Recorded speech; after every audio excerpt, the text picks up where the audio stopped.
Hello guys and welcome back to another video. Today we're going to be taking another look at the Qwertykeys QK65 and seeing how well it's held up over the past few months that I've had it. So with that being said, the first thing I wanted to talk about is the wear and tear of the exterior of the keyboard. Now I personally haven't had any scratches on this keyboard. It seems to be built pretty well, of course, because of the material they're using, but I will say the rubber feet at the bottom of the keyboard do sometimes fall off just randomly, and I'll just find them laying around my apartment. When it comes to the sound of this keyboard, I know a lot of people want that thocky sound signature. That's what everybody wants, you know, the deep sounds.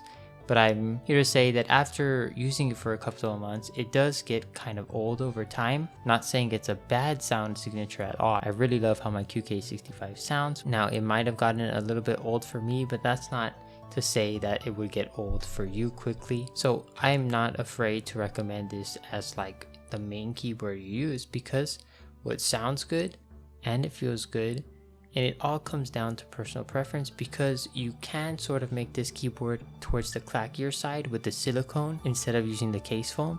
So if you did want to go to the clackier side of things, you can do that and get like an FR4 plate or an aluminum plate instead of something like a POM or a polycarbonate. So you definitely have a lot of options when it comes to this keyboard. The one thing I did want to talk about is the flex.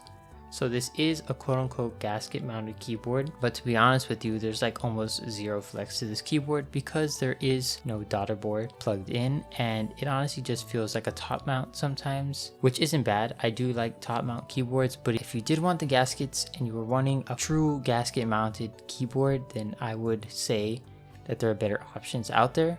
But if you just wanted something that has an even typing experience and stuff like that, then this is a good option. Now I wish there came out with a newer version of the QK65 with a daughter board for the people that wanted that, because I would be interested in that as well.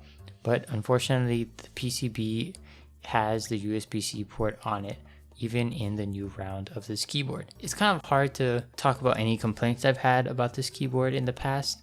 The other thing I noticed is that the plate foam isn't the greatest. The plate foam kind of wobbles or moves around when you're installing it for the first time, so you kind of have to be perfect on how you install it, or not the top right key pops out, which is what happens to mine. Unfortunate, but I kind of just live with it. I don't really mind it that much, but I wish the plate foam was a bit sturdier so it wasn't as like flexible, so it would be a lot easier to install. Other than that, the QK65 has been doing me really well for the past few months, and I still think it is one of the best options for the entry-level keyboard market. If you're on the fence about buying this keyboard, hopefully this helped you decide.